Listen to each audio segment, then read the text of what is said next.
بسم اللہ الرحمن الرحیم. السلام علیکم. میں ہوں شیراز خان. پروگرام میں خوش آمدید. میرے ساتھ آل دا وے فرام مظفر آباد سے آزاد کشمیر کے سابق وزیر اعظم آل جموں کشمیر مسلم کانفرنس کے صدر جناب سردار عتیق احمد خان صاحب موجود ہیں. انہیں ہم اپنے پروگرام میں ویلکم کرتے ہیں. السلام علیکم. وعلیکم السلام. یہ فرمائیے گا کہ یہ جو 370 کے بارے میں انڈین کورٹ کا جو فیصلہ آیا اس پر پاکستان میں کوئی خاص رد عمل اس طرح کا نہیں آیا، اس کی کیا وجہ ہے؟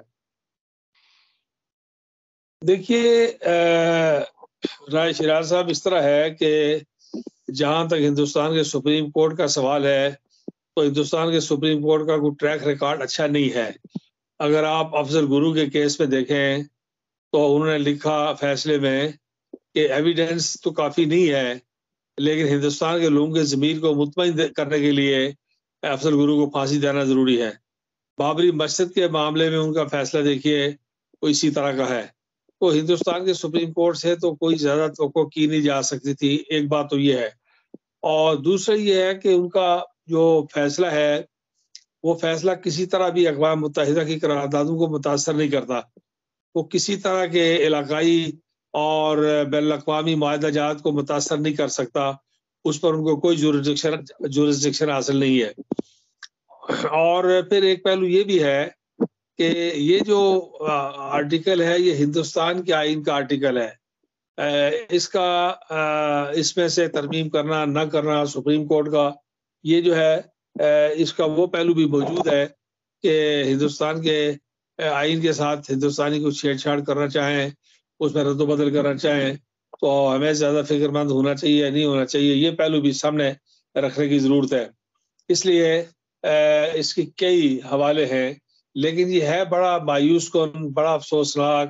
سارے کشمیری سراپا احتجاج ہیں، ساری دنیا کے اندر اس کا رد عمل ہے، اور اس فیصلے کے آنے تک یہ امید تھی کہ سپریم کورٹ شاید کو دانش مندی کا مظاہرہ کرے گا اور مسئلہ کشمیر کے پرامن حل کے راستے کھلے رہیں گے. لیکن ہندوستان کے سپریم کورٹ کے اس فیصلے نے مقبوضہ کشمیر میں ایک بار پھر جو ہے اس کی وجہ سے شدید رد عمل پیدا ہوگا، اور چیزیں جو ہیں وہ پھر دوبارہ عسکریت کی طرف جائیں گی. اور وہ جو ماحول علاقائی عالمی طور پر بعض قوتیں بنانے کی کوشش کرتے ہیں، ہمدرد لوگ بنانے کی کوشش کرتے ہیں کہ پاکستان ہندوستان اور کشمیریوں کے درمیان مذاکرات ہوں اور مسئلہ کشمیر کا مذاکراتی حل نکلے. کشمیریوں کی بھی یہی خواہش ہے، حریت کانفرنس کی بھی یہی خواہش ہے، پاکستان کی بھی یہی خواہش ہے، لیکن ہندوستان یہ دروازے بند کرتا جا رہا ہے. تو اس لیے یہ فیصلہ جو ہے بہت افسوسناک ہے. میں سمجھتا ہوں کہ اس موقع سے ہمیں پوری طرح دو باتوں کا ہمیں جائزہ لینا چاہیے. ایک تو ہمیں اپنی خارجہ پالیسی کا جائزہ لینا چاہیے. ہمیں دیکھنا چاہیے کہ مودی نے یہ سارے اقدامات آنن فانن نہیں کیے، بلکہ اسے بہت سوچ سمجھ کر کیے، الیکشن کے منشور میں بیان کیے، اور 5-10 سال سے وہ یہ رٹ لگا رہا ہے کہ میں 370 کے ساتھ کیا کروں گا، 35A کو ایبروگیٹ کروں گا، باہر سے لوگ لا کے آباد کروں گا، آبادی کا تناسب بگاڑوں گا. وہ سارے کام کرتا چلا جا رہا ہے، اور ابھی ہندوستان کا سپریم کورٹ بھی اس کی مدد کے لیے آ گیا ہے. تو سوال یہ پیدا ہوتا ہے کہ حکومت پاکستان کی پچھلے چند سالوں کی جو خارجہ پالیسی ہے اس کا سیریسلی جائزہ لینے کی ضرورت ہے کہ وہ تشویشناک حد تک ہمارے ہاں سے مجرمانہ غفلت جس طرح ہوتی ہے اس کا ارتکاب ہم نے کیا ہے. دیکھیے، جہاں تک مسئلہ کشمیر کا تعلق ہے، ہمیں اس بات کا انتظار نہیں کرنا چاہیے کہ ہندوستان کوئی ایکشن لے اور ہم ریئیکشن کریں، ریئیکشنری پالیسی ہو، ریٹیلیٹ کریں، بلکہ ہمیں پرو ایکٹیو ہونا چاہیے، بلکہ ہمیں تو پری ایمپٹیو ہونا چاہیے. ہمیں پیش بندی کرنی چاہیے، اور ہمیں اندازہ ہونا چاہیے کہ ہندوستان خدا نخواستہ اس کے بعد کون سا اور اقدام کر سکتا ہے، اور اس کے لیے ہمیں کیا پیش بندی مقامی طور پر، علاقائی طور پر اور عالمی طور پر ہمیں پیش بندی کرنی چاہیے. اور ہمیں اس بات کا سختی سے پہرا دینا چاہیے کہ ہندوستان ایسا کھیل نہ کھیلے جس سے تحریک آزادی کشمیر کو مزید نقصان پہنچے. تو یہ اس کے کئی پہلو ہیں.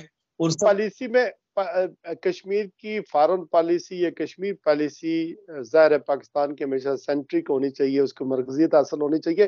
میرا سوال یہ ہے سر کہ پاکستان اس وقت فوری طور پر کس طرح کا رد عمل اس کو دینا چاہیے؟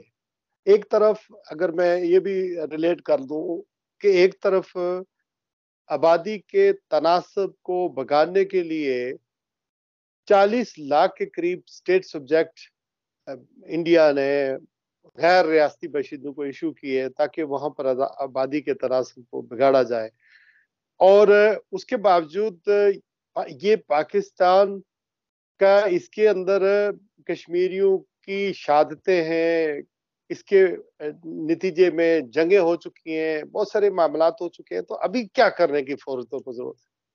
دیکھیے، ایک تو یہ ہے کہ فوری طور پہ پاکستان کو سیکورٹی کونسل کا دروازہ کھٹکھٹانا چاہیے، عالمی اداروں کا دروازہ کھٹکھٹانا چاہیے، اور جو حامی ممالک ہیں، دیکھیے G20 کی جو سمٹ ہوئی اس میں چین نہیں گیا، دنیا کے اور کئی ممالک نہیں گئے، ان کو انہی پالیسیوں پر اعتراض تھا، اور خود چین کا ہندوستان کے ساتھ سیریس ایشوز ہیں.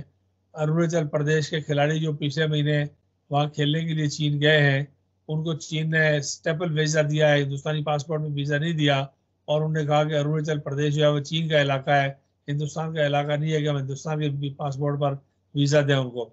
تو ان کے اپنے بھی مسائل ہیں. اس لیے میں سمجھتا ہوں کہ ہمیں ایک تو ان ممالک کے پاس جانا چاہیے فوری طور پر جن کی پالیسی مسئلہ کشمیر پر واضح ہے اور جو پاکستان کے ساتھ کھڑے ہیں. پھر پاکستان کو سیکورٹی کونسل میں جانا چاہیے. پھر اسی طرح مودی اس بات کی تیاری کر رہا ہے کہ وہ آنے والے وقت میں کسی بھی وقت 40-50 لاکھ لوگوں کو باہر سے لا کے آبادی پوری کر کے استصواب رائے کی بات کرے گا کہ اچھا جی پاکستان پلیبسسٹ کا مطالبہ کرتے ہیں تو چلیے پلیبسسٹ کریں. آزاد کشمیر کا، GB کا اور کشمیری تارکین وطن کا پاکستان میں آباد مہاجرین جموں و کشمیر کا ڈیٹا بیس کرے، اور یہ جو 50-60 لاکھ لوگ بنتے ہیں ان کو پوری طرح تیار رکھے تاکہ استصواب رائے میں شریک کیا جائے، اور اس بات پر پہرا دیا جائے کہ یہ ریجنل پلیبسسٹ نہیں ہوگا، علاقائی استصواب نہیں ہوگا، بلکہ یہ ٹوٹل پلیبسسٹ ہوگا، بھئی ایک وقت ہوگا اور بین الاقوامی اداروں کی نگرانی میں ہوگا. تو یہ ہمیں جو اقدامات ہیں وہ کرنے چاہیے. پھر اسی طرح بیرون ملک جو کشمیری اور پاکستانی ڈائسپورا ہے، بڑا وائبرنٹ ڈائسپورا ہے ہمارا، اس کو آرگنائز کرنے کی ضرورت ہے، اس کو یوٹیلائز کرنے کی ضرورت ہے، اور وہاں اس سے استفادہ کرنے کی ضرورت ہے. اسی طرح جو پاکستان کے ڈپلومیٹک مشنز ہیں ان کو سینسٹائز کرنے کی ضرورت ہے کہ وہ اس مسئلے کے اوپر تیزی کے ساتھ کام کریں اور وہاں ان لوگوں کے ساتھ مل کر کام کریں. دیکھیے ہندوستان ہمیں جتنا خوف ہندوستان سے دکھائی دیتا ہے ایسا معاملہ بالکل نہیں ہے. ہندوستان اس وقت اپنی تاریخ کے مشکل ترین دور سے گزر رہا ہے. خالصتان کی تحریک زوروں کے اوپر ہے. منی پور کے اندر حالات ان کے قابو سے بالکل باہر ہو چکے ہوئے ہیں. اروناچل لداخ کے اندر ہزاروں کلومیٹر چین اندر جا کے بیٹھا ہوا ہے، اور دنیا کے کسی ملک نے ہندوستان کی حمایت نہیں کی اور چین کی مذمت نہیں کی. کینیڈا میں سکھ کا قتل ہوا تو اس کے بعد ساری دنیا میں 5 آئیز جو ہیں انہوں نے کس قدر چھوڑ ڈالا ہوا ہے. نارتھ امریکہ اور برطانیہ کے اندر سے را کا سارا جو نیٹ ورک ہے وہ وہاں سے پیک کر دیا گیا ہے، واپس ہندوستان بھیج دیے گئے، اور اس پر ہندوستان اونچی آواز میں بات نہیں کر سکا. تو قطر کے اندر 5 ہندوستانی افسر جو ہیں وہ پھانسی کے انتظار میں بیٹھے ہوئے ہیں، اور ہندوستان پوری کوشش کر چکا ہے لیکن وہ پھانسی کی سزا سے بچتے ہوئے دکھائی نہیں دیتے. تو ہندوستان بری طرح کلبھوشن جادیو کا معاملہ ایک تھا، لوگ کسی کو یقین آ رہا تھا، کسی کو یقین نہیں آ رہا تھا، لیکن اب جو قطر میں واقع ہوا، جو کینیڈا میں واقع ہوا، جو نارتھ امریکہ میں سکھوں کے قتل کی منصوبہ بندی پکڑی گئی، تو یہ سارے کے اوپر دنیا کے اندر ایک بڑا شدید رد عمل ہے. اس لیے ہم اس موقع سے پورا فائدہ اٹھا سکتے ہیں اور دنیا کو بتا سکتے ہیں کہ کشمیر کے اندر کی پوزیشن جو ہے وہ کیا ہے. کیونکہ دیکھیے یہ بات سمجھنے والی ہے کہ اس پر میں بات وائنڈ اپ کرتا ہوں. یہ بات سمجھنی چاہیے کہ کشمیر کا معاملہ ہندوستان رول بیک کرنا چاہتا ہے، اور ہندوستان چاہتا ہے کہ پاکستان بھی خاموشی اختیار کرے اور یہاں سے اس کو رول بیک کریں، گلگت کو صوبہ بنا دیں، آزاد کشمیر کو صوبہ بنا دیں، ان علاقوں کو پاکستان کے اندر مرج کر دیں. تو ہوگا کیا؟ ان باتوں کا منطقی نتیجہ کیا ہو سکتا ہے جو میں خدشے کی بات کرنا چاہتا ہوں وہ یہ ہے کہ خدا نخواستہ اگر مسئلہ کشمیر رول بیک ہوتا ہے تو پھر ساری دنیا سے دباؤ پڑے گا کہ پاکستان کو اتنی بڑی فوج رکھنے کی ضرورت نہیں ہے. ہندوستان کو تو وہ کہیں گے کہ اس کو چین کے ساتھ اس کی ناراضگی ہے, لڑائی جھگڑا ہے, اس کے لیے فوج ضروری ہے, لیکن پاکستان کو بڑی فوج رکھنے کی ضرورت نہیں ہے. تو اگر آزاد کشمیر اور گلگت بلتستان اور ان علاقوں کا معاملہ خراب ہوتا ہے, کشمیر کا معاملہ خراب ہوتا ہے, تو پھر ہمیں ایک بڑی فوج سے ہاتھ دھونا پڑے گا خدا نہ خواستہ, اور فوج کو رول بیک کرنا پڑے گا. اللہ نہ کرے اگر فوج رول بیک ہوتی ہے تو فوری طور پر اگلا مطالبہ یہ ہوگا کہ یہ چھوٹی فوج جو ہے اتنا بڑا نیوکلیر سنبھال نہیں سکتی, تو نیوکلیر رول بیک کریں. اگر اللہ نہ کرے کہ نیوکلیر رول بیک کرنا پڑے, اس کا مطلب ہے کہ پاکستان کو رول بیک کرنا پڑے. تو یہ میں کہنا چاہتا ہوں کہ کشمیر کا تعلق پاکستان کی فوج کے ساتھ ہے, فوج کا تعلق نیوکلیر کے ساتھ ہے, نیوکلیر کا تعلق پاکستان کی سلامتی اور بقا کے ساتھ ہے. تو یہ اس طرح ایک دوسرے کے ساتھ جڑے ہوئے ہیں. کسی طرح بھی ہمیں اس پر کوئی رسک لینے کا ہمارے پاس چانس نہیں لینا چاہیے. ہم اگر اور کچھ نہیں کر سکتے تو کم از کم اس وقت یہ کریں کہ جس پوزیشن پہ کھڑے ہیں وہاں سے پیچھے ہٹنے سے باز رہیں. ہم پوری کوشش کریں کہ یہاں کھڑے رہیں. حالات کل تبدیل ہو سکتے ہیں. ہندوستان ہندتوا کی پالیسیوں کی وجہ سے بہت بری طرح ایکسپوز ہو رہا ہے دنیا کے اندر, علاقے کے اندر اور ساری دنیا کے اندر. تو ایسے حالات میں ہمیں آنے والے وقت میں موقع مل سکتا ہے کہ ہم 4 قدم آگے بڑھیں اور مسئلہ کشمیر کا پرامن حل اقوام متحدہ کی قراردادوں کے مطابق تلاش کریں. اس لیے ہمیں ان حالات میں حوصلہ بندی کا, دانش مندی کا, صبر کا اور بہتر سفارتکاری کا مظاہرہ کرنا چاہیے. آزاد کشمیر میں تو ہم پلان کر رہے ہیں کہ سارے ضلعی ہیڈ کوارٹرز کے اندر اور پاکستان کے دارالحکومت صوبائی دارالحکومتوں میں ہم مظاہرے کریں گے, ریلیاں کریں گے, اور ہم بیرونی دنیا میں بھی کال دیں گے. ایک کمیٹی آج بنا دی ہے اسمبلی کے اندر, اسپیکر صاحب کی, جو لطیف اکبر صاحب کی سربراہی میں ایک کمیٹی آل پارٹیز بن گئی ہے, اور ہم آج کئی گھنٹے اس پر بیٹھے ہوئے برین اسٹارم بھی کرتے رہے, اور ہم اگلے ایک آدھ دن میں آل پارٹیز کانفرنس کی ڈیٹ بھی فائنل کر رہے ہیں, اور اسی طرح کال بھی دے رہے ہیں, اجتماعی مظاہروں کی کالیں بھی دے رہے ہیں. تو بہت ساری باتیں جو کرنے والی ہیں, ہمیں اس موقع سے پورا فائدہ اٹھانا چاہیے.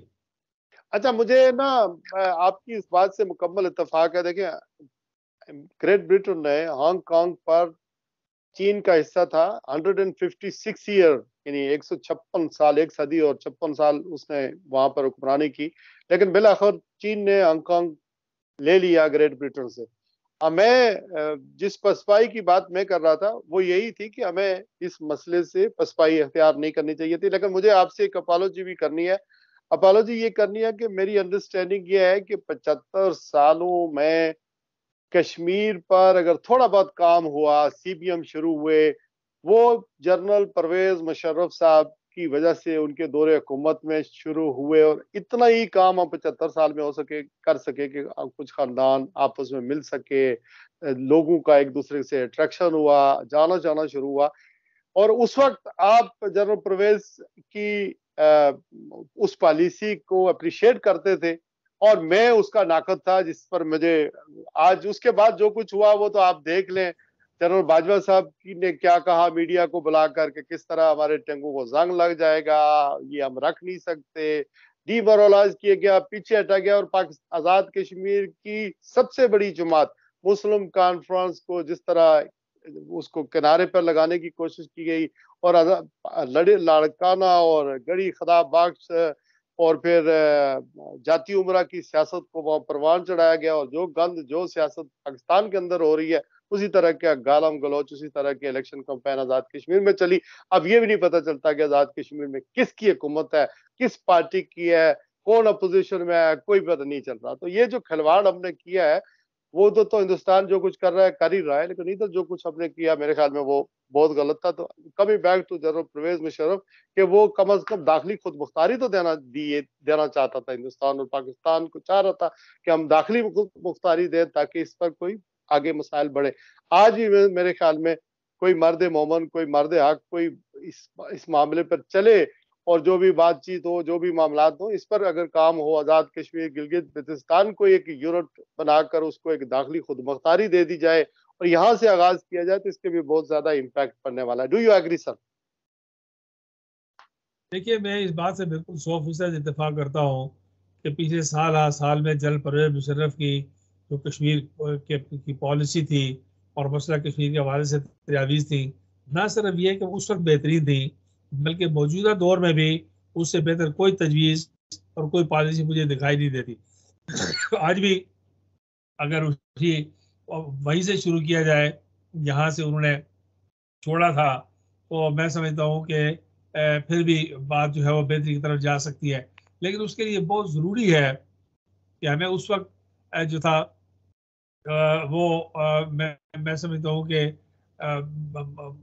واجپئی کے زمانے میں وہ سیزنڈ آدمی تھے, لیڈرشپ کوالٹیز کے حامل شخص تھے. یہ انتہا پسند اور طرح کا پارٹیاں ایک ہی ہے, وہ بھی بی جے پی تھی, یہ بھی بی جے پی ہے, لیکن یہ آر ایس ایس ہے, یہ وشو ہندو پریشد ہے, یہ بجرنگ دل ہے, یہ راشٹریہ سیوک سنگھ ہے.